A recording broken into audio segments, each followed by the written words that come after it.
Bonjour à toutes, bonjour à tous et bienvenue dans ce tout premier numéro de l'émission avec AS Sport, l'émission qui va vous parler de sport au pluriel.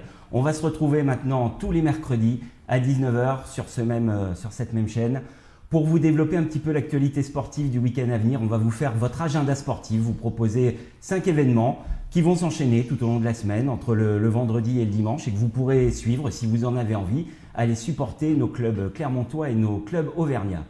Pour m'accompagner dans cette émission, deux chroniqueurs de choc, dont un de poids, il est côté bleu, dans le coin bleu, Monsieur Fabrice Connor, directeur commercial de Clermont Sport. Salut Fabrice. Salut Olivier. Et dans le coin rouge, directeur de la publication de ce même Clermont Sport, Antoine Martin. Salut Antoine. Salut Olivier. Allez, on va attaquer tout de suite cette émission, on va rentrer dans le vif du sujet. Et le premier élément, la première chronique, les tops du week-end dernier. Jingle.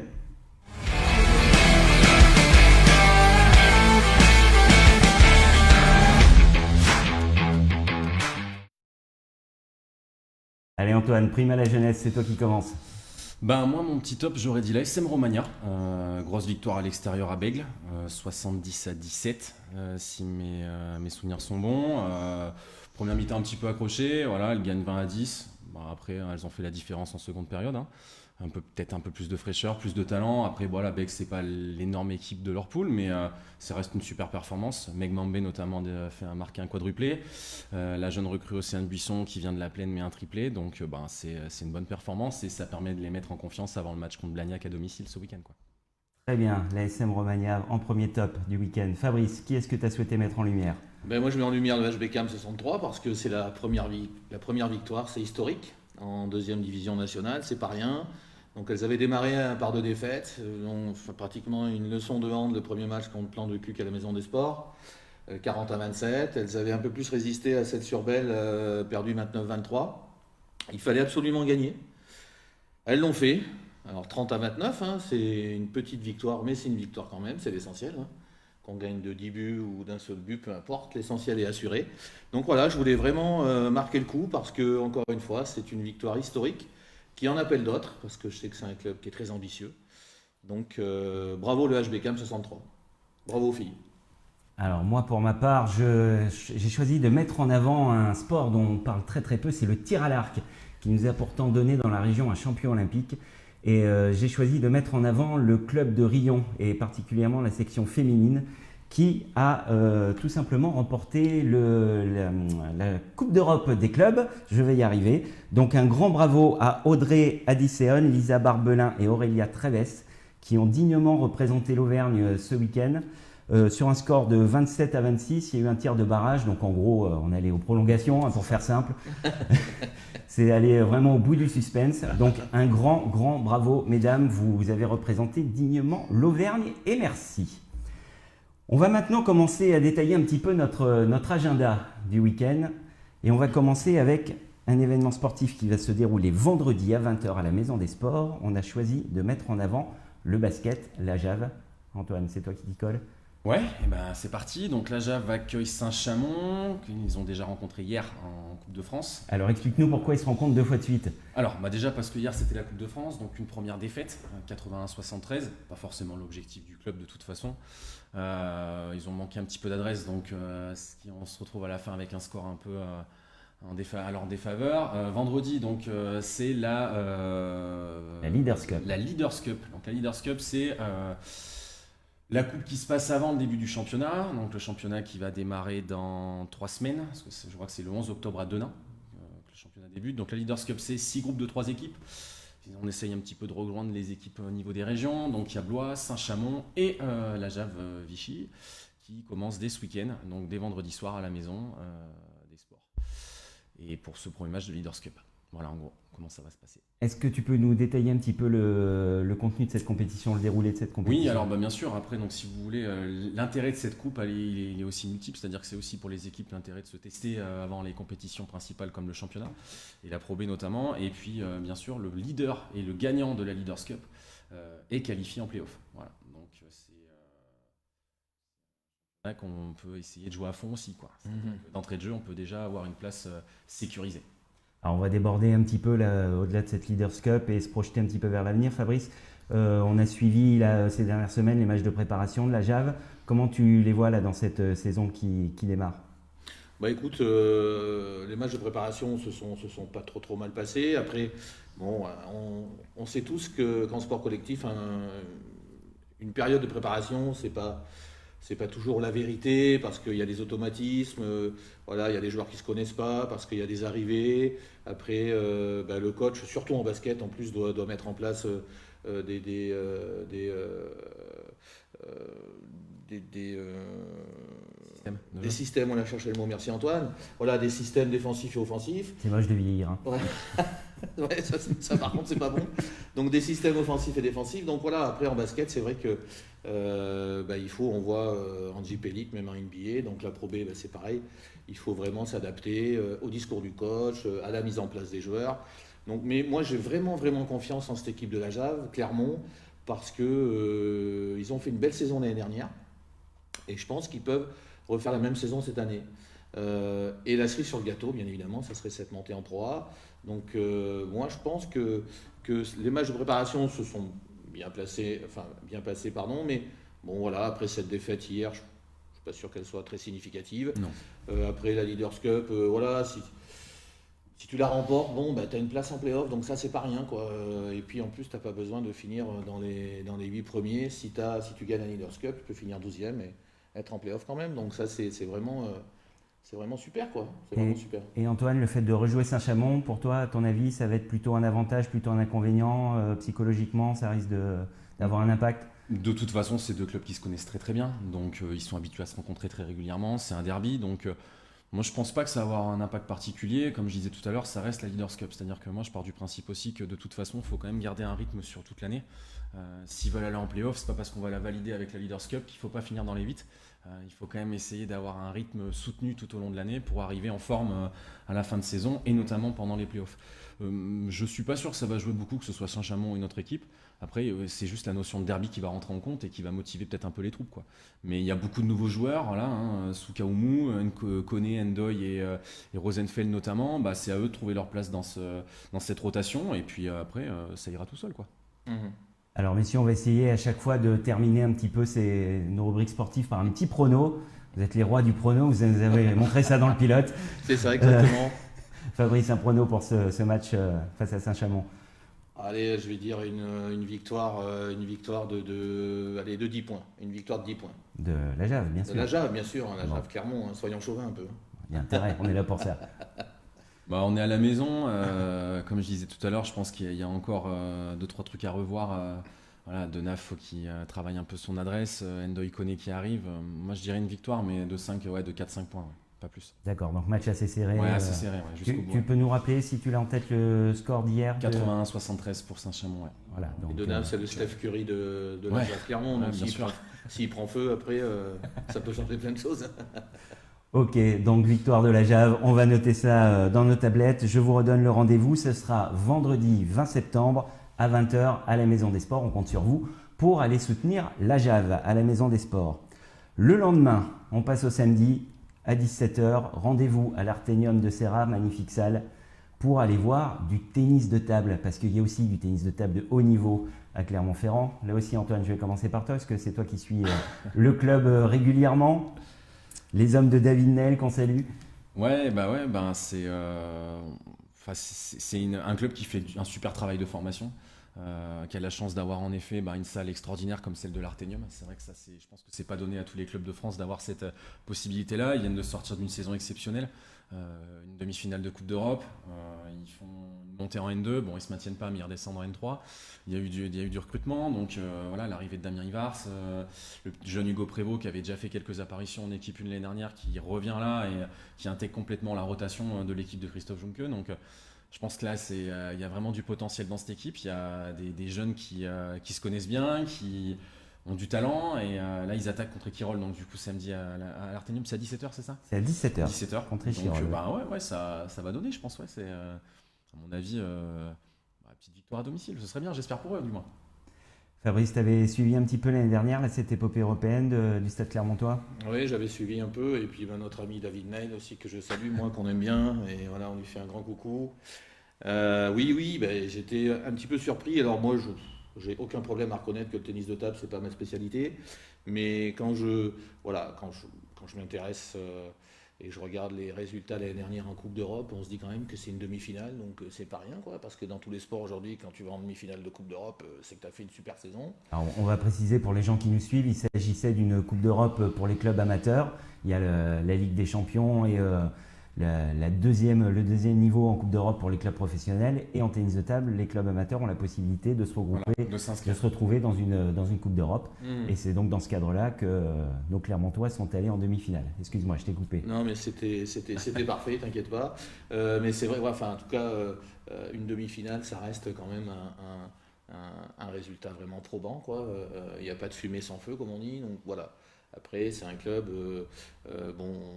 à Clermont Sport, on les connaît. Et je trouve que c'est un club qui est structuré, c'est un club qui a plein d'ambition, où, comme le dit Antoine, il y a une formation qui va de l'avant. Il y a voilà, des entraîneurs qui sont des compétiteurs aussi avant tout. Donc voilà, c'est vraiment un très bon club, le Stade Clermontois, tennis de table. Et un club formateur. Ouais, formateur, et puis pas uniquement avec une équipe garçon, c'est-à-dire qu'il y a aussi les filles qui cartonnent. Voilà, elles sont en N3, elles mènent leur petit bonhomme de chemin. L'équipe n'a pas changé cette année, mais avec la même ambition de se maintenir en N3. Pourquoi pas aller un peu plus haut aussi s'il y en a l'opportunité, mais ouais, c'est intéressant. Du coup. L'objectif l'a fixé pour cette équipe masculine, et on aura l'occasion dans l'année de parler également des filles, hein. On reviendra Alors, régulièrement au sur niveau les... européen, il y a encore des doutes là-dessus, savoir la participation de l'équipe en Europe. Par contre, après, c'est clairement d'aller en N2, quoi. D'aller en N2 avec le recrutement, voilà, ça fait 2 années de suite qu'ils montaient en N2 à la mi-saison. Ils sont descendus à chaque fois. Je pense que ils ont un petit peu l'expérience maintenant, ils savent un petit peu les exigences de ce championnat. Pourquoi pas essayer de monter et de se maintenir, ouais, carrément, avec les arrivées. Damien Ivars qui est quand même 317e mondial, il me semble. C'est ça, il est dans les 300. Ouais. Donc le jeune Hugo Prévost qui a du talent. À côté de ça, il y a Barthaud, il y a William Greffier. Donc c'est intéressant, il y a du potentiel. Bon, je pense que ça peut se maintenir en N2, ouais, carrément. Particularité de ce championnat, c'est que la montée peut être acquise dès la mi-saison. Il y a 2 phases. C'est ça exactement, une première phase en N3, donc jusqu'au mois de décembre, et puis après la deuxième phase de N2 qui commence à partir de janvier, quoi. Voilà, donc possibilité de démarrer en N3, de faire l'autre demi-saison N2 et peut-être de finalement redescendre en N3 ou N3, parfois même de monter monter en de N1. division. Voilà. Ça c'est déjà vu. Exactement, ouais, C'est ouais. assez rare à ce niveau-là quand même, mais, Non, mais ouais, ça peut arriver. c'est quand même du déjà vu. Alors tu t'es déjà un petit peu avancé sur le prono, tu les vois s'imposer du coup? Ouais, je pense, ouais. Bon, je pense c'est la première à la maison. Comme je disais tout à l'heure, l'Artenium c'est une salle magnifique, ça attire beaucoup de monde. Donc ils ont quand même un public assez avisé. Donc moi je pense que ouais, ça, je les vois bien gagner. Ouais. Pour la première à la maison, je les vois bien s'imposer. Ouais. Alors Échirol, ça a été un gros morceau à une époque. C'est un club qui a évolué en pro il y a plusieurs années de ça. Je devais avoir encore quelques cheveux. Et qui est un peu retombé depuis. Fabrice, du coup, nos Clermontois, tu les vois s'imposer face à Échirol? Oh bah oui, hein, domicile, encore une fois, moi je les vois s'imposer. Et puis toujours la même chose, hein, cette salle de l'Artenium, c'est leur résidence secondaire, quoi. Ils s'y sentent bien et puis ils ont obtenu des super résultats jusqu'à présent. Donc samedi, pardon, ça fera pas exception. Et donc voilà, une victoire du Stade Clermontois, effectivement. Eh bien, les stadistes, on est tous avec vous. Et je vous rappelle le rendez-vous, c'est samedi 21 à 17h à l'Artenium. N'hésitez pas, là aussi. La veille, la Jave. Le lendemain, dans l'après-midi, le Stade Clermontois. Et puis on va continuer à égrener comme ça votre week-end sportif. On va passer au ballon ovale, messieurs, le rugby et un derby, mais pas celui dont on a beaucoup parlé. J'ai pas dit trop. Ouais, un derby. Derby, Antoine, vas-y. On va préciser, on va parler du match du derby de Vichy entre Clermont-Cournon. C'est ça. Qui se tiendra, je vais donner tout de suite la date, donc samedi également à 19h15 au stade d'Aragon à Vichy. Mais c'est le seul derby de Fédéral 2 depuis qu'Histoire est monté en Fédéral 1, donc il y a forcément un petit peu d'animosité entre les deux clubs. Bon, après les joueurs se connaissent tous, ça c'est l'avantage. Il y a du talent des deux côtés. Du côté de Cournon, on les connaît, hein, c'est une équipe qui réalise de belles saisons en Fédéral 2, qui l'année dernière a réussi à se qualifier en phase finale. Donc Vichy a connu une très très belle année sportivement parlant, un petit couac à la fin, au final ça s'est réglé, mais par contre les mecs ont les crocs, quoi. C'est-à-dire qu'ils veulent vraiment retourner en phase finale. Il y a un effectif qui s'est renforcé, ils ont un capitaine d'exception parce que ça reste quand même Arthur Roulin, formé à l'ASM, quelques feuilles de match en une. Passé à Aurillac. Joueur à Aurillac, exactement. Donc aujourd'hui, un capitaine de Fédéral 2 à Vichy, ça reste un joueur d'exemplaire, hein, donc tout le monde le suit. Je crois que ça va être un gros match de rugby samedi, en tout cas à Vichy, ouais, ça c'est clair. Voilà, pour le coup, Fabrice, c'est un vrai derby. C'est un vrai Deux clubs derby. de la Oui. même région, il y a quoi, 50-60 km C'est ça. d'écart Ouais, c'est ça, à peu c'est près, ça, entre- C'est ça. On peut le faire en vélo presque. On peut, je te laisse faire. Moi hein. non, mais Demain. moi je voudrais parler de Cournon. Bon, on dit clairement Cournon, mais on dit plutôt Cournon. Parce que Thierry Faure, le président, est quelqu'un que j'apprécie vraiment, on s'entend super bien, c'est devenu un pote. Et voilà, donc C'est l'ami des stars, Fabrice. hein. ils ont toujours des ambitions. Bon, il y a eu ce premier match difficile contre Périgueux, perdu 37 ou 39-13, je me souviens plus exactement. Mais bon, il ne faut pas oublier que c'est Jacques Delmas, l'ancien entraîneur de Biarritz, qui entraîne Périgueux. Périgueux est un ancien club de Pro D2. Bon, ils étaient dans l'élite dans les années 70, mais bon, ça ne veut plus rien dire. Mais voilà, c'est une région, Périgueux, où il y a la culture rugby. Donc voilà, ils sont vraiment favoris cette année. Alors bon, c'est vrai que quand tu prends presque 40 points à la maison, c'est pas très bon pour le moral. Mais voilà, je connais le président, je sais que c'est quelqu'un qui va remotiver ses troupes. Je pense pas qu'elles soient démotivées, ces troupes, mais voilà, il va les remotiver. Et puis cette notion de derby, c'est toujours un peu explosif. Puis voilà, si tu fais une perf à Vichy, tu te relances. Voilà, donc c'est un peu ce mot derby, il motive. Même quand on fait du sport à bas niveau, à haut niveau, c'est un mot. Quand on regarde le calendrier en début de saison, qu'on joue en 5e division ou qu'on joue en première division, quand on voit qu'il y a un derby, voilà. Donc, Alors, la particularité, deux clubs qui ont déjà commencé leur saison. ouais. Qu'est-ce que tu peux nous dire sur la première journée? Comment ça s'est déroulé? Donc, tu nous as parlé du match face à Périgueux. Ouais, donc Antoine, n'hésite pas à intervenir aussi si tu as des ouais, infos ouais, sur je la laisserai première journée. je laisserai Antoine parler de Vichy, mais pour revenir sur Cournon, ouais, c'est vrai que cette défaite. Alors il y avait une bonne préparation aussi, il y a un bon groupe. Bon, il y a eu un changement d'entraîneur par contre. Raphaël Chanal et David Barrier sont partis. Voilà, bon, il a fallu changer d'entraîneur. Donc ce que je disais tout à l'heure pour la Jave, avec des nouveaux joueurs, mais là c'est des nouveaux entraîneurs, donc c'est peut-être encore un petit peu plus difficile parce qu'eux ils ont leur façon de pratiquer le rugby, ils ont leur système, c'est le mot que j'ai eu du mal à prononcer tout à l'heure, mais voilà, en tout cas, moi j'ai fait une interview donc, du président de Thierry Faure et c'est vrai qu'il y a des objectifs dans ce club, quoi. Donc voilà, donc moi je pense qu'ils sont prêts à faire un résultat à Vichy. Je pense qu'ils sont prêts à faire un résultat à Vichy. Alors Antoine, comme autour de cette table, tu es le seul à tourner à l'eau, tu vas nous parler de Vichy. Ouais, de toute façon, comme je disais tout à l'heure, c'est un club qui a de l'ambition. Après, ce que j'aime bien maintenant ces deux clubs, c'est qu'ils ont quand même les pieds sur terre, quoi. C'est-à-dire que il y a une mentalité qui est propre à chacun, mais par contre, on dit voilà, l'idée c'est de valider d'abord le maintien et à la trêve, on verra où on en est, quoi. Et que ça soit Vichy ou à Cournon, ça fonctionne comme ça. Vichy a perdu le premier match à Sarlat. Ils ont perdu 34-28. En plus de ça, ils ont pas beaucoup. Hein. Non, et puis ils ont fait un gros match, quoi. C'est-à-dire qu'ils ont bouffé devant. Je crois qu'il y a un peu des regrets du côté vichysois en plus parce que je crois que la victoire était quand même largement à leur portée. Maintenant, oui, ça va être un énorme match de rugby de toute façon, ça c'est clair. Je pense que Vichy est un peu favori parce que c'est à la maison et ils ont l'ascendant aussi par rapport à l'année dernière. Ils ont gagné 2 confrontations, à Cournon et à Vichy l'an passé. Mais on a vu ce qu'a été capable de faire Cournon sur un derby. Ils ont bougé histoire comme jamais l'année dernière. Ils avaient vraiment été impressionnants. Donc ouais, je pense que ça va se jouer à très très peu de choses. Surtout que là, première défaite à domicile.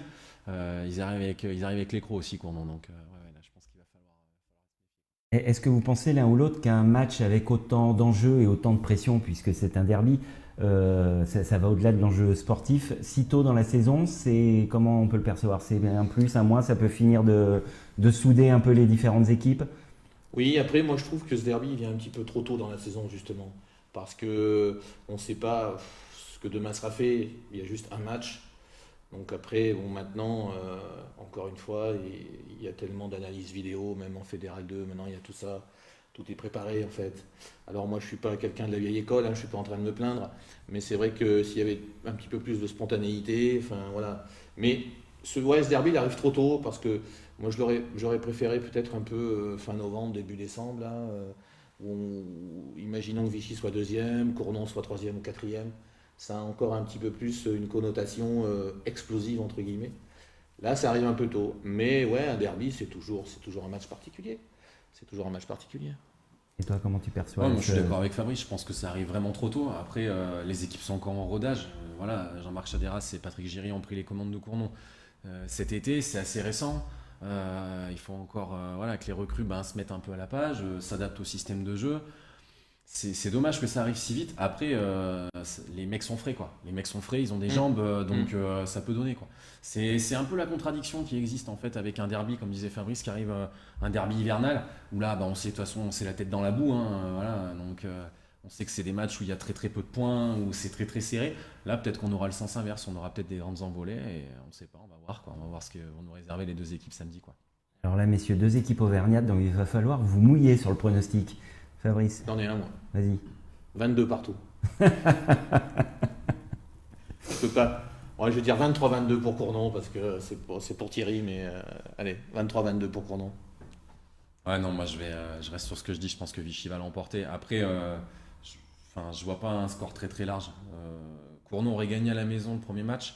Je pense que oui, là, honnêtement, à mon avis, c'est deux guerriers qui vont se battre sur le terrain, quoi. Donc, Ce qui m'inquiète un peu, c'est que Vichy ne perd que 34-28 à Sarlat. Et Sarlat, je pense que c'est costaud aussi, hein. ouais, après, moi, je me rends pas trop compte de Sarlat. Je vais Ouais. te dire parce que j'ai pas monté Sarlat Sport encore, mais Ça va venir, ça va ça va venir. Mais ouais, ça va être tendu. Ouais. Je vois victoire de Vichy, mais Cournon peut largement aller chercher le bonus défensif. Ouais. Ok, donc on rappelle le rendez-vous, c'est samedi 19h15 au stade d'Aragon de Vichy. Là aussi, n'hésitez pas à aller encourager les deux équipes auvergnates qui s'affrontent, on encourage les deux. Rendez-vous suivant, toujours samedi, cette fois 20h45. Et on va se déplacer du côté du gymnase Boissé de Cournon pour la rencontre qui va opposer le handball club de Cournon face à Annecy. Fabrice. Eh bien, écoute, le handball club de Cournon qui. C'est de la Nationale 2, hein, je ne l'ai pas précisé. Ouais, c'est de la Nationale 2, ouais, qui fait partie des favoris pour la montée a priori. Parce que le sport reste le sport. Bon, il y a eu un recrutement important, en qualité. Alors, au passage, je salue notre expert handball à Clermont Sport, Damien Néron, qui fera partie certainement de temps en temps de l'émission, parce qu'il a une grosse culture handball. Et en tout cas, voilà. Donc, oui, le hand de Cournon, ben, c'est une grosse déception d'avoir perdu chez un promu. Ils ont perdu à Aix-les-Bains, enfin Aix-en-Savoie, 39-28. Ils ont fait une fin de première mi-temps. Ça allait à peu près, où il n'y avait que 3 buts d'écart. Mais après le premier quart d'heure de la deuxième mi-temps, là, c'était un naufrage complet. Il y avait 30 à 20 à un moment donné. Donc voilà, donc c'est une demi-surprise en fait, parce que encore une fois, Aix est un promu. Voilà, quand tu t'appelles aujourd'hui Cournon, que tu as fait recrutement, non, voilà, c'est une contre-performance. C'est une contre-performance. Donc en espérant qu'il n'y en ait pas autant que ça. Parce que c'est pas prévu par la maison handball de Cournon.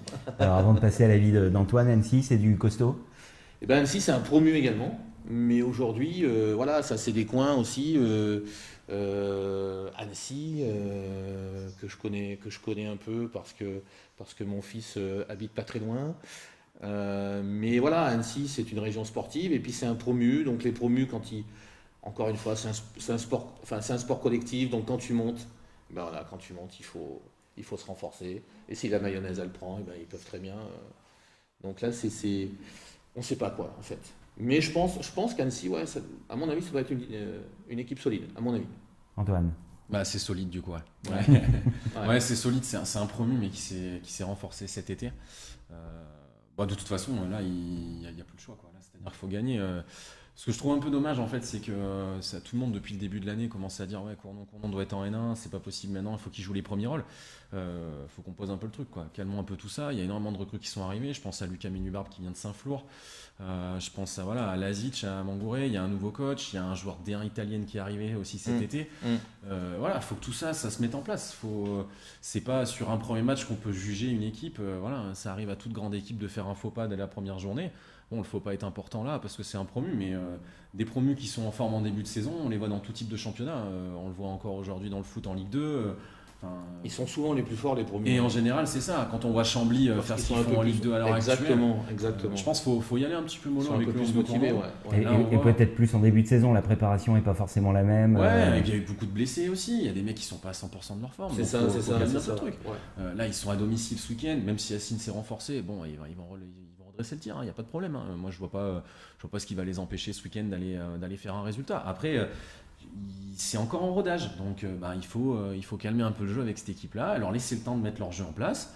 Il y a de l'ambition, certes, mais laissons-les travailler tranquillement, quoi. Et nous, on les a suivis l'année dernière, justement, avec Damien Néron, qui est un expert handball. Et tout ce qui en ressortait, c'était vraiment que cette équipe travaille bien, quoi. Elle travaille bien, et là, du coup, le socle est là, les bases sont là. Il y a des mecs qui sont venus pour la renforcer, et tant mieux, jouons là-dessus, quoi. Et puis c'est toujours pareil, il vaut peut-être mieux prendre le handball de Cournon aujourd'hui que s'ils avaient joué Aix peut-être dans 6 ou 7 journées, il y aurait eu 15 buts d'écart. C'est Donc sûr. voilà, c'est toujours un peu le problème de ces clubs qui recrutent vraiment et en quantité et en qualité et qui, il y a des automatismes à prendre. Hein, voilà, ça sera un peu le sujet de la soirée parce que c'est vrai, c'est le début de saison, donc il faut vraiment... que chacun trouve sa place. Voilà. Voilà. Exactement. Et surtout dans ces sports où il y a une stratégie qui est vraiment mise en place. Ouais, il y a du tableau noir, oui, c'est très l'année important. dernière, on a vu le grand ennemi de Cournon l'an passé, c'était de ne pas savoir en fait terminer leur match comme il fallait, ou des fois pas tenir le résultat quand il y avait une victoire d'un légère ils n'arrivaient pas à la tenir et du coup ça finissait en match nul ou en courte défaite. Et c'est vrai qu'ils ont perdu pas mal de points là-dessus l'année dernière, et du coup là cette année, à mon avis, avec le recrutement qu'il y a, dans 2-3 mois, il y aura plus ce genre de trucs, quoi. Donc c'est des victoires et des points qu'ils vont récupérer cette saison.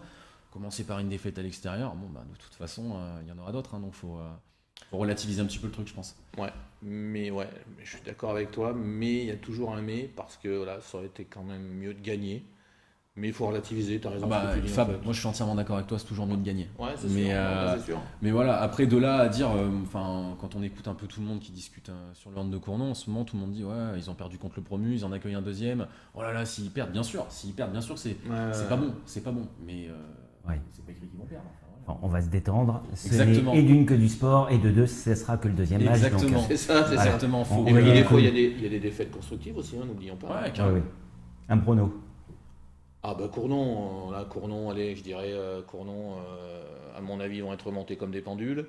Premier match chez eux, allez, 35, 24. C'est précis ça. Antoine. Ouais, j'allais dire un plus 10 aussi, je pense que ouais. On va être à la limite, je pense. Ça va pas être la fessée, mais je pense qu'à mon avis, Yancy va avoir le cul rouge, ouais. Si on peut se dire ça. Ouais, ça les a piqués. C'est clair. Ouais, je pense un peu, ouais. Alors les rouges, ce seront les Cournonnais, puisque c'est la couleur de leur maillot. À défaut que ça soit d'autres parties de leur corps. Donc Cournon, Annecy, ce sera samedi 20h45 au gymnase Boissé de Cournon. Et on va enchaîner avec un autre maillot rouge, mais là dans le cadre d'un tournoi national. On va parler volleyball féminin, messieurs, pour conclure cette deuxième partie et la présentation de l'agenda sportif, puisque samedi et dimanche se tiendra au gymnase du Céré de Riom le tournoi national de Riom, qui va accueillir Béziers, Mougins, Nancy et Chamalières, 4 équipes du top 14, 4 équipes de Liga féminine qui affûtent leurs dernières armes avant la reprise de la saison le 5 octobre. Qui est-ce qui se lance ? Moi je veux bien me lancer, donc trois belles équipes qui vont affronter Chamalières. Donc comment mieux se préparer avec Béziers, qui était champion de France il y a 2 ans, Mougins, je les ai vus jouer à Châteaurousse l'année dernière.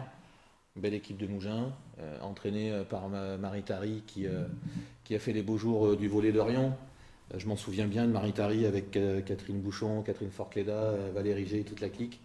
Donc voilà, mais c'est vrai que voilà, c'est trois belles équipes, Béziers, Mougins, Nancy aussi, Nancy Vendeuvre, et puis le Volleyball Club de Chamalières qui a fait un très bon recrutement, qui a changé d'optique, qui, moi je l'espère pour ce club, va finir haut dans la hiérarchie. Et pourquoi pas accrocher une Coupe d'Europe, mais en tout cas, ce serait super. Mais là, c'est vraiment un très bon tournoi, très bonne préparation. Très bonne préparation. Antoine, un mot sur le tournoi et puis on débordera après sur la saison de Cham. Ouais, je pense que c'est l'occasion pour tout le monde de voir un petit peu justement le nouveau visage de Chamalières, parce que pour l'instant, on a vu le recrutement, on n'a pas encore vu ce que ça donnait, même si il y avait des premiers matchs ce week-end. Elles ont eu le temps de se tester un petit peu, mais là, pour le local, ça va être l'occasion de vraiment voir où on en est, quoi. Donc oui, elles jouent contre Mougins et Nancy qui ont fini 10e ex-aequo l'année dernière, Béziers qui avait fini 5e, qui avait gagné le tournoi aussi l'année dernière du tournoi d'Orient, qui avait en plus de ça champion de France il y a 2 ans. Donc il y a des très belles oppositions, on va pouvoir voir un peu ce que donnent les recrues. Je pense notamment à la jeune Lisa Jean-Pierre qui est attendue quand même, donc je pense que ça risque d'être intéressant. Maintenant, moi je suis un peu dans l'inconnu aussi là tout de suite avec ce groupe. Le groupe s'est densifié, donc avant le début Ouais, il fallait. Championnat qui est dans 3 semaines, ouais, c'est l'occasion de voir où elles en sont, quoi. Vraiment. Et puis juste, je voulais faire une parenthèse. Euh, c'est vraiment super pour ce public d'Orion qui a connu les heures phares du volley féminin français, parce que Orion, ils ont été championnes de France, bah, ça tu le sais, hein, parce que toi tu es un spécialiste du volley. Mais c'est vrai en plus que Orion, vraiment, je suis vraiment content pour ce public qui Qui vient mérite. nombreux chaque année au Ouais. tournoi, voir des beaux matchs. Parce que c'est vrai, comme c'est de la préparation, C'est ça. les filles se testent un peu, se lâchent et on voit de beaux échanges.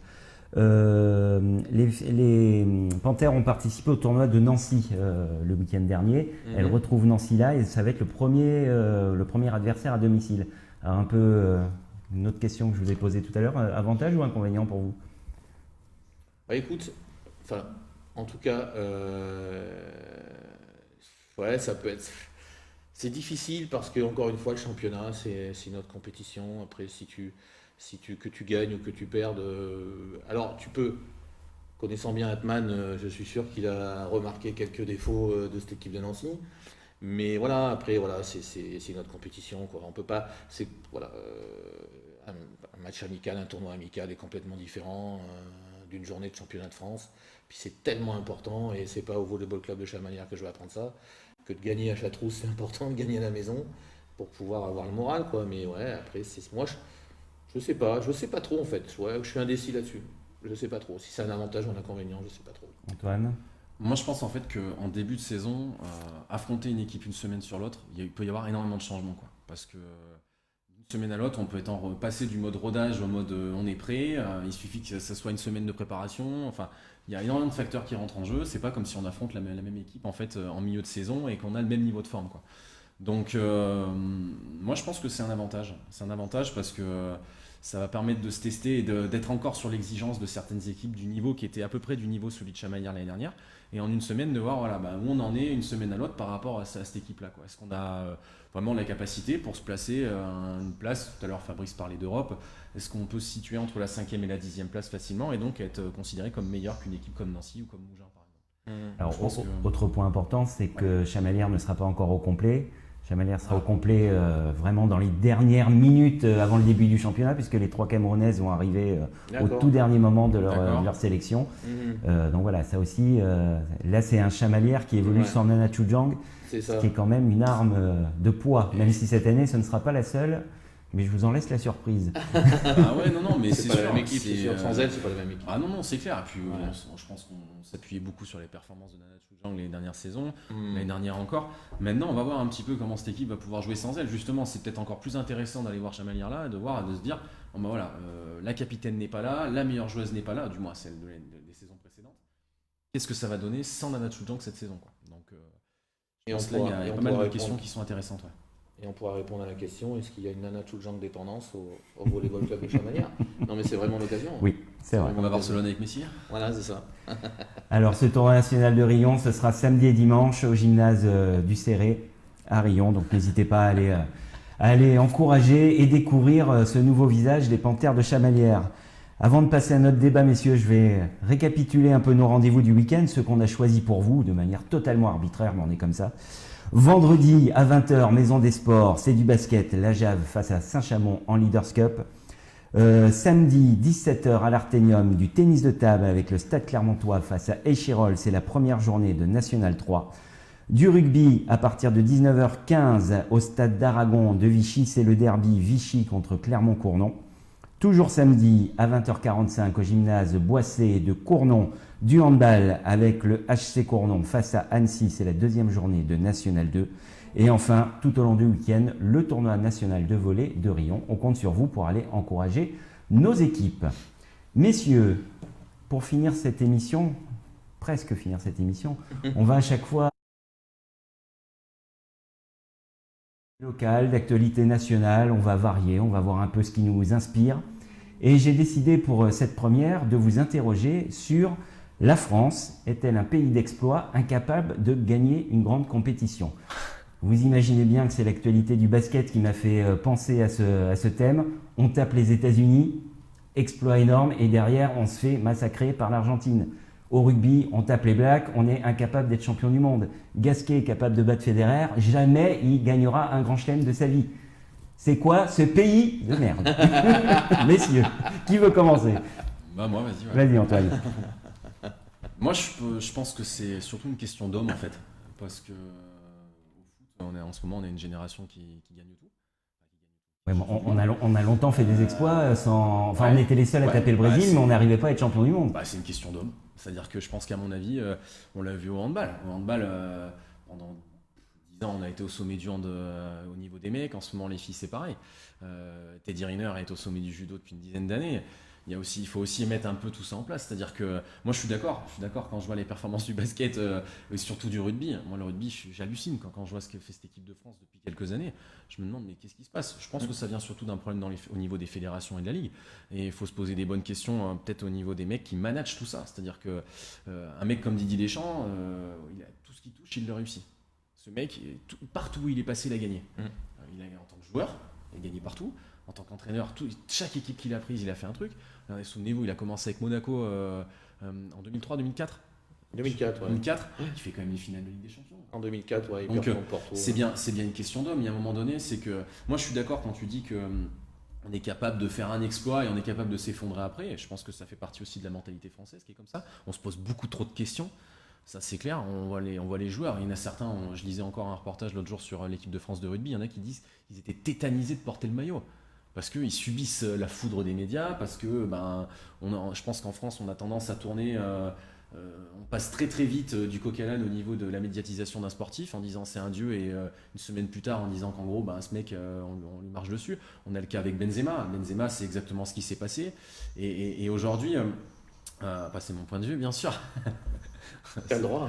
Non, c'est pas en tant que Lyonnais que je dis non, ça, mais c'est tu vois ce que je veux dire. Mais en fait, bon ce que je trouve dommage aujourd'hui, c'est qu'on a du potentiel, il y a du talent à peu près partout. Pour voir qu'on est un pays de 66 millions d'habitants, on a quand même fait des choses énormes, extraordinaires. On va tout le temps chercher des médailles. On était encore il y a 2-3 ans au ranking du deuxième pays qui avait rapporté le plus de médailles dans l'année. Enfin, il y a des choses qu'on arrive à faire. On a des infrastructures, il y a de l'argent qui est influé là-dedans, mais je pense que c'est une question d'homme, moi, ça c'est clair. Fabrice, on t'entend pas.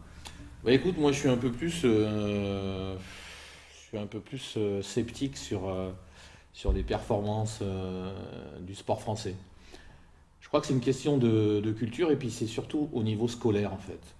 Quand on prend ce qui se passe aux États-Unis, les scolaires, ils ont fini la journée à midi, ils peuvent s'entraîner. Les États-Unis, ils ont tout raflé en natation, en athlétisme et ça dure depuis 30 ou 40 ans. On parle de l'ex-Allemagne de l'Est, pareil. La RDA, c'était... s'il faut se mettre des picous pour être champion du monde...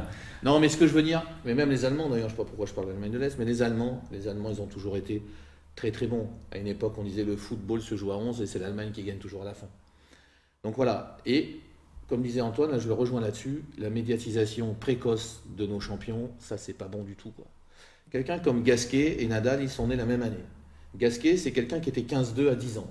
15-2, c'est un très bon classement 3e série, à 10 ans. Et on voit Nadal aujourd'hui qui a 19 grands chelems, Gasquet n'en a pas. Et puis moi, ce qui m'interroge un peu, au niveau tennis notamment, il y a toujours des blessures. Depuis Yannick Noah qui a gagné Roland-Garros en 83, personne n'a gagné Roland-Garros. Henri Lecomte a perdu en 88 en finale contre Wilander. Et depuis, plus rien, quoi. On a eu des demi-finales, mais plus rien.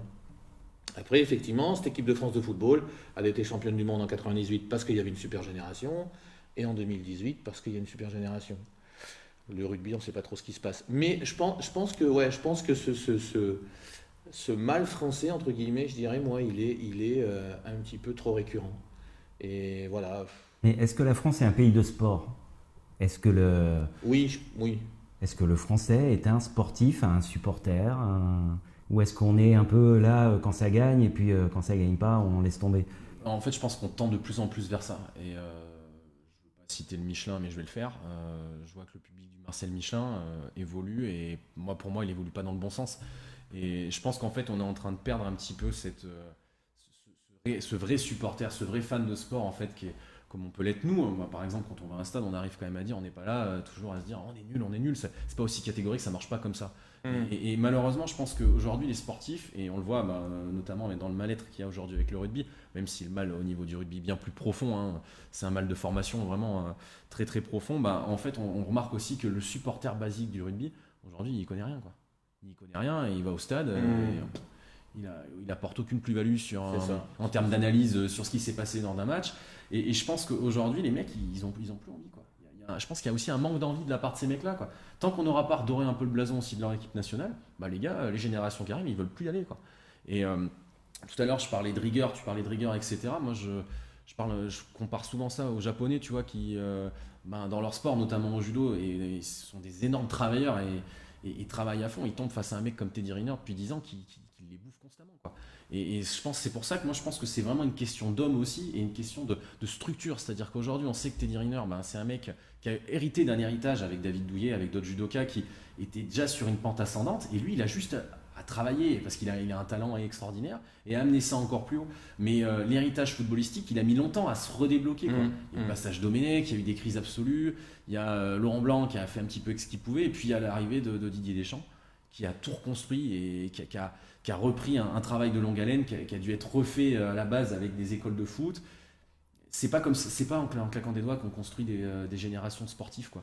Là, le hand le masculin, ils arrivent peut-être à une fin, et encore ils arrivent à une fin, ils sont médaillés de bronze, donc c'est quand même exceptionnel. Voilà, là, le genre de discours aussi sur lequel il faut tempérer un peu, c'est que quand cette équipe qui a absolument tout gagné là pour le coup, et depuis des années fait un travail, là c'est une fédération qui fait un vrai travail en profondeur. Ils sont 3e et on dit ouais ça y est ils sont nuls, c'est fini. Non, exactement. Ils sont 3e, c'est fabuleux. Enfin faut pas dénigrer une 2e, une 3e place. Quand on a un Français qui est vice-champion ou 3e à des Jeux Olympiques, c'est extraordinaire. Et c'est vrai qu'il n'y a peut-être pas cette culture en France. Alors je ne sais pas si c'est dû aux médias, si c'est la mentalité française, mais on a tendance un peu à tailler juste parce qu'on n'est pas premier. On peut être un très très grand sportif de haut niveau sans être premier. Il n'y a pas que le premier qui compte. Quand on va reprendre le tennis, quand un Gasquet, voilà, tous ces mousquetaires, ce ne sont pas eux qui se sont appelés les mousquetaires, c'est quand même bien les journalistes qui les ont appelés comme ça. Ils n'ont pas eu la prétention de s'appeler eux-mêmes les mousquetaires. Les vrais mousquetaires avaient gagné tous les grands chelems, ils gagnaient tout. Ils gagnaient la Coupe Davis, ils gagnaient les grands chelems, c'était des vrais mousquetaires. Là, on les baptise des mousquetaires, les pauvres n'ont rien demandé. En attendant, ils ont quand même été dans les 10-20 meilleurs mondiaux au tennis. Ouais, bien sûr. Moi, j'aimerais bien que les gens qui les critiquent prennent une raquette et deviennent dans les 10-20 meilleurs mondiaux au tennis. Calme-toi. Non, ça m'énerve. Enfin, non, mais c'est sûr. Et puis, si on parle tennis, il faut. Enfin, je suis en train de penser au palmarès du tennis français. Quand Yannick Noah il gagne en 1983, le dernier vainqueur de Roland Garros, c'est Marcel Bernard en 1946. Et Françoise Dur en femme qui a gagné en 1967. Aujourd'hui, quand on voit des Steffi Graf, des Serena Williams qui ont gagné plein de titres, même en Formule 1, moi j'aime beaucoup la Formule 1, aujourd'hui, personne n'a remplacé Alain Prost. Aujourd'hui, on a Pierre Gasly, on a Romain Grosjean, il y a Esteban Ocon, mais voilà, on n'a pas remplacé. Moi, je ne suis pas sûr, sincèrement, j'aime mon pays, j'aime les sportifs, mais je ne suis pas sûr qu'on a cette culture de la gagne, qu'ont les Américains notamment. Les anglo-saxons en général. Les anglo-saxons. Les Chinois aussi, parce que les Chinois, quand ils participent, souvent, ils sont au bout. Mais même les Allemands, si tu vas par là. Et même les Allemands, non mais c'est sûr. Après, on en revient toujours au même, c'est à l'image de notre société, c'est-à-dire qu'on est quand même un pays qui se pose énormément de questions, mais souvent tout en cause. Oui, souvent. Qui a du mal à garder un fil conducteur, et peut-être que les mecs, c'est ça aussi qui bloque au bout d'un moment, quoi. Après, comme tu disais tout à l'heure, et c'est comme le hand de Cournon, il faut relativiser aussi les choses, c'est-à-dire qu'on a ramené énormément de titres et énormément de podiums, énormément de médailles. On a quand même été au niveau de la natation, au niveau européen, on avait quand même été au sommet pendant très très longtemps. L'escrime aussi.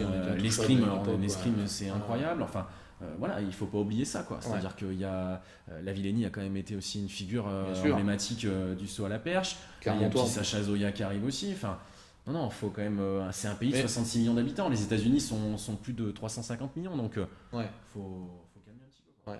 Mais moi j'ai l'impression aussi que on a acquis beaucoup de victoires dans certains sports en fait, et on n'en sort plus. C'est-à-dire qu'on ne va pas chercher des victoires dans d'autres sports. J'ai l'impression qu'il y a certaines fédérations qui ne donnent pas les moyens pour aller chercher des victoires, s'imposer dans d'autres sports. Peut-être que les fédérations n'ont pas les moyens, c'est peut-être pas qu'elles ne les donnent pas, c'est qu'on ne leur donne pas les moyens. Aussi. Puis c'est une question de culture aussi, c'est-à-dire que si aux États-Unis ils sont si forts en hockey sur glace, en football américain, etc., et ils n'arrivent pas à passer un cap en athlétisme, c'est pas leur culture. En athlétisme aussi, bien sûr. Mais tu vois bien, en rugby, c'est pas leur culture, ça se voit. Et c'est pour ça qu'à l'heure actuelle, ça ne pourra pas passer de cap, parce qu'ils ne mettent pas les moyens dans cette fédération-là pour passer ce cap-là. La Ce qu'il y a, Je pense c'est qu'elle est là qu'il aussi. il faut changer l'emploi du temps scolaire, quoi. C'est-à-dire quoi là, qu'un élève Voilà. français à 13 heures, hop, il va au sport jusqu'à 18. Très bien, merci messieurs. Fabrice Connor, ministre de l'Éducation nationale, c'est parti. Allez, pour conclure cette émission, je vais leur proposer à tous les deux un petit quiz. On va tester leur culture sportive. Ah. Top jingle.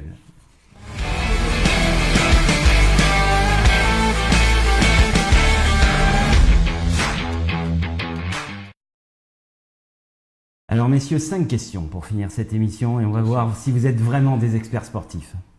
Oula. Il y aura à chaque fois les mêmes thèmes. Oula. Une question sport co, une question sport individuel, une question sur l'actu sportive, locale, une question sur votre journal pour voir si vous le lisez, et enfin ce que j'ai appelé le décompte, je vous expliquerai le principe tout à l'heure.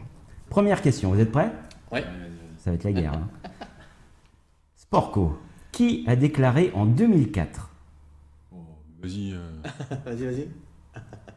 Vous savez, on ne met pas fin à 10 années comme celle-là sur un coup de tête ou un match foiré. Qui a dit ça en 2004? Je vous donne un indice, c'est un footballeur. Peut-être tu m'aurais dit 2006, j'aurais trouvé. Didier Deschamps. Deschamps? Non. Non, c'est lui qui a dit ça, moi. Ouais. Et toi, c'est quoi ta réponse? J'aurais dit Zidane, mais. Bonne réponse. Un point pour Antoine. En 2004, ça c'est énorme. Hein. En 2004, Zinedine Zidane a Ouais, déclaré. c'est dingue, ça. Donc j'imagine que c'est après l'Euro un peu pourri. Foiré, ouais. Ouais, Vous savez, on ne met pas fin à 10 années comme celle-là sur un coup de tête ou un match foiré. Ouais. C'est un visionnaire ce mec. C'est un génie, je l'ai toujours dit. Sport individuel. Un point pour Antoine. Bien, Quelles bien. sont les 2 joueuses françaises de tennis à avoir remporté la même année au moins 2 grands chelems? Il n'y a que 2 joueuses françaises de tennis qui ont remporté au moins 2 grands chelems la même année. 2 joueuses françaises. Françaises. Ben, je dirais Amélie Mauresmo et Marie Pierce. Non, Amélie Mauresmo, c'est bon. Allez, l'autre, on l'a pas connu l'autre. Ça remonte à loin, par contre on connaît tous son nom. C'était Suzanne Englen, Allez, un partout. Point pour Fabrice. dans les années 20. Bah, là, tu peux y aller à la tennis. Alors attention, là ça va être une question de rapidité sur l'actu sport. Le plus rapide gagne, parce que ça vous l'avez forcément. Sur quel score s'est imposé face à Bègle le HBCAM? 30-29. Ah ouais, il est là, papy. Allez, 2 points pour Fabrice. Actu Clermont Sport. Monsieur le directeur de la publication, je ne veux pas te mettre la pression. Quelle joueuse de Sebasa Sport va évoluer à l'OL? Oh, tata. Ah ouais, on a fait l'article. Article récent de la semaine dernière. Ouais. Mardi dernier. Voilà, que vous pouvez retrouver dans l'appli Clermont Sport hein, pendant qu'ils réfléchissent. Ouais, j'ai le nom. Elle est, Ça souffle. Hein. elle est du coin. Elle est du coin. Ghislaine a donné la réponse. Vas-y Ghislaine, dis-le plus fort. Léna Da Silva. Léna Da C'est Silva. Da Silva, c'est ça. c'est Allez, ça. pas de points, vous avez été trop nuls. J'avais Alors du coup, le nom au bout de la langue. la dernière, c'est celle qui va compter. On va faire un décompte. Ah bon, on part comme ça alors. C'est- Allez. C'était pour sauver les apparences. Ouais. Messieurs, dans toute l'histoire du foot, 10 joueurs ont remporté au moins 2 fois le Ballon d'Or. Vous allez à tour de rôle me donner un joueur qui Au moins 2 pourrait fois le Ballon d'Or. voilà, qui pourrait correspondre à cette liste. On va faire C'est un parti. ping-pong. C'est Antoine qui va commencer comme il est mené. Je vais me faire Donc déchirer. au moins 2 qui ont remporté, il y a 10 joueurs qui ont remporté au moins 2 fois le Ballon d'Or. On va faire toute la liste. Ronaldo. Ronaldo, c'est bon. Lionel Messi, Messi, c'est bon. Ronaldo Nazario. C'est bon. Michel Platini. C'est bon. Pelé. Explique-lui pourquoi ça peut pas être Pelé. Et donc, Parce que c'est un joueur sud-américain, ouais. Et à l'époque, il prenait que les joueurs. Eh ouais. Eh ouais. Alors on va tester Wiki Fabrice. Johan Cruyff. Ouais. Ah bah là, tu peux y aller, de toute façon, fini. Allez, le point sera donné à Fabrice qui remporte 3-1. Je pense que Franz Beckenbauer en a 2 aussi. Oui. Paolo Rossi, peut-être. Non. Paolo Rossi, on n'a pas 2. Alors, attends, voir. Allez, je vais. Di Stefano, Di Stefano, ouais. qui était naturalisé. Allez, il nous reste un Allemand, un Anglais et un Néerlandais. Un Allemand, un Anglais et un Néerlandais. Donc, l'Anglais, je pense que c'est Kevin Keegan. Ouais. Oui, il est néerlandais. Après, tu m'as dit quoi? Un néerlandais et un allemand. Dès 1900. Un allemand qui nous a fait très mal. Karl-Heinz Rummenigge. Ouais. Et donc, tu m'as dit allemand, anglais et néerlandais, c'est ça? Ouais, champion d'Europe en 88, si ma mémoire est Marco bonne. van Basten. Bien. Une reprise de volée extraordinaire. Ah, je l'avais Bon, pas, allez. mais bon. Il a mérité cette première Ouais, victoire. complet. Allez, Bravo. Messieurs, c'est la fin de cette première émission. J'espère que ça a été. Ah, super. Antoine? Impeccable, hein, Moi, je me régale. Très bien. On va se retrouver maintenant tous les mercredis à 19h. Ça va devenir notre petit rendez-vous hebdomadaire. On va détailler comme ça le programme sportif du week-end suivant. J'espère que ça vous aura plu. N'hésitez pas à aimer, à partager. C'est mieux que liker, hein, aimer quand même. N'hésitez pas à aimer, à partager, à commenter, à nous faire savoir que vous avez un événement sportif qui va arriver sur le prochain week-end. On n'hésitera pas à en parler. On veut parler de tout le monde, de vous toutes et de vous tous. Donc ici, c'est le rendez-vous de tous les sportifs clermontois. C'était avec AS Sport, l'émission qui parle de sport au pluriel, à mercredi prochain. Salut! Salut.